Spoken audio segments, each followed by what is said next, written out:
The wind howled across the open prairie, carrying dust, whispers, and the faint smell of rain that never seemed to come. Inside the small cabin on the edge of Lone Creek, a single lamp flickered, its weak flame dancing against the log walls. Mary Whitlock stood by the window, her hands still trembling as she wiped away the traces of last night's storm, and something more dangerous than thunder. The old wooden floor creaked behind her. She didn't need to turn around to know who stood there. She could feel him, that same steady presence like the earth before a storm. "Didn't think I'd find you still here," came the deep, steady voice of Colt Warren, the town's best horsebreaker and worst secret keeper. He leaned against the doorframe, hat low, dust on his boots, that teasing half-grin tugging at the corner of his mouth. Mary's breath caught. I was just cleaning up." Colt's eyes softened, tracing the faint smudge of ash still on her cheek. "I saw that," he murmured, taking a slow step closer. "Saw you clean up our passion last night. Like it never happened." The words hung between them like lightning ready to strike.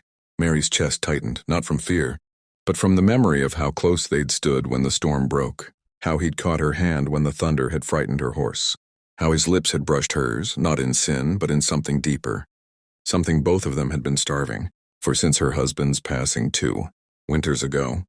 She turned away, clutching the rag in her hand. "You shouldn't talk like that, Colt. Folks in town already whisper enough."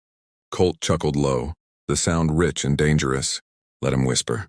Ain't no shame in caring for someone, Mary." Her eyes flashed toward him. "Caring? You call what happened last night caring?" Colt's face hardened. "What I call it don't matter. What you felt does."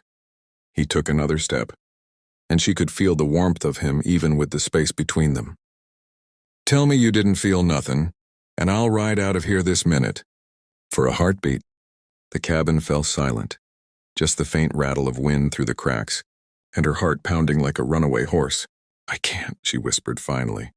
His jaw tensed and he nodded slow as if the truth hurt and healed at the same time. "That's all I needed to know." Mary looked down, shame and longing warring inside her. "You can't stay, Colt. I can't let myself." "You already did," he said gently. Her hands trembled as she wrung the rag, staring at the streaks of water on the table. "You think I don't know what people say about widows who let cowboys linger?" He took off his hat, stepped closer, voice low and earnest. "Let him talk. You lost a man, not your right to feel alive." That broke something in her. Tears welled, but she blinked them back, turning away to hide them. Colt moved behind her, careful not to touch her, but close enough that she could feel the heat radiating off him. "I'll be riding out to the North Ridge."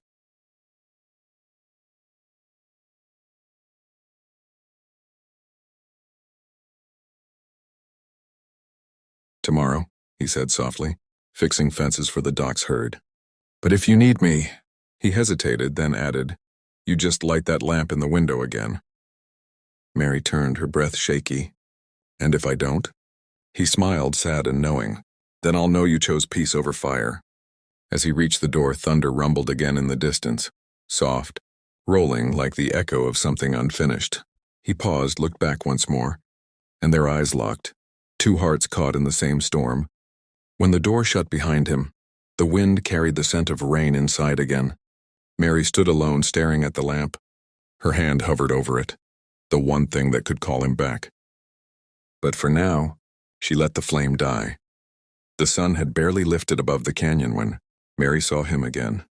Colt Warren, broad shoulders bent over a broken fence post, hands steady even as the wind whipped at his coat.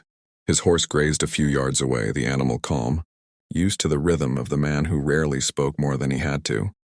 Mary stopped at the edge of the ridge, heart pounding like she'd run a mile uphill. She hadn't meant to find him, not really. She'd told herself she only wanted to make sure the fence was fixed, that the storm hadn't done more damage. But when she saw him there, sunlight streaking across his hair, every excuse she'd built in her head blew away like tumbleweed. Colt looked up, sensing her before she spoke. "Mornin', Widow Whitlock," he said, voice calm but eyes burning with something that made her knees weak. "Didn't expect to see you this far out." Mary tightened her shawl. "I was checking the ridge line." He nodded, hammering the last nail into the post before leaning on it, arms crossed. "Fence seems fine. Guess you didn't need to come all this way for that."